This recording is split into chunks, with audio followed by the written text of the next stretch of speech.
Hello friends, welcome to Agastya's mini vlog. ಇವತ್ತು morning ಎದ್ದ ತಕ್ಷಣ ನಮ್ಮ ಆರ್ಯ ಅವರು ತುಳಸಿಗೆ ನೀರು ಹಾಕೊಂಡು ಸ್ವಲ್ಪ ಮಣ್ಣು ಹಾಕೋ ಡ್ರೈ ಅನ್ನಿಸ್ಲಿಕ್ಕತ್ತದ ಅಂತ ಹೇಳಿ ನೀರು ಹಾಕ್ಲಿಕ್ಕತ್ತಾರ ತುಳಸಿಗೆ.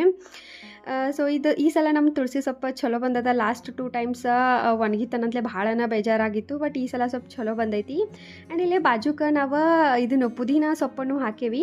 ಈ ಪುದೀನ ಇಷ್ಟು ಈಸಿಯಮ್ಗೆ ಬೆಳೆಸ್ತಾರ ನಂಗೆ ಗೊತ್ತೇ ಇರಲಿಲ್ಲ. ಸೊ ಲಾಸ್ಟ್ ಟೈಮ್ ಮಮ್ಮಿ ಹೇಳಿದ್ರು ನನಗೆ. ಸೊ ಪುದೀನ ತೊಗೊಂಡು ಬಂದಮೇಲೆ ಅದ್ರದ್ದು ಮ್ಯಾಲಿಂದ ಎಲೆ ಕಟ್ ಮಾಡ್ಕೊಂಡು ಹಂಗೆ ಮಣ್ಣೊಳಗೆ ಉರಿದ್ವಿ. ಅದಿಷ್ಟು ಚಂದ ಬಂದದ. ಈಗ ನಾವು ಡೈಲಿ ಅಡುಗೆ ಏನಾರ ಮಾಡತ್ತಿದ್ವಿ ಅಂತಂದಾಗ ಬರೀ ಮ್ಯಾಲಿನ ಎಲೆ ಅಷ್ಟೇ ಕಟ್ ಮಾಡ್ಕೊಂಡು ಅದನ್ನ ಯೂಸ್ ಮಾಡ್ಕೋತೀವಿ. ಆಮೇಲೆ ಅದು ಮತ್ತೆ ತಾನೇ ಚಿಗಿತೈತಿ.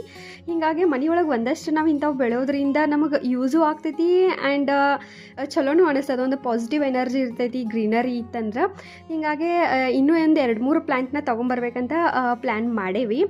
ಆ್ಯಂಡ್ ತುಳಸಿ ಯಾವಾಗೂ ಪಾಸಿಟಿವ್ ಎನರ್ಜಿನ ಕೊಡ್ತದ. ವಿಷ್ಣುವಿನ ಒಂದು ವಾಸ ಇರ್ತದ ಇಲ್ಲಿ.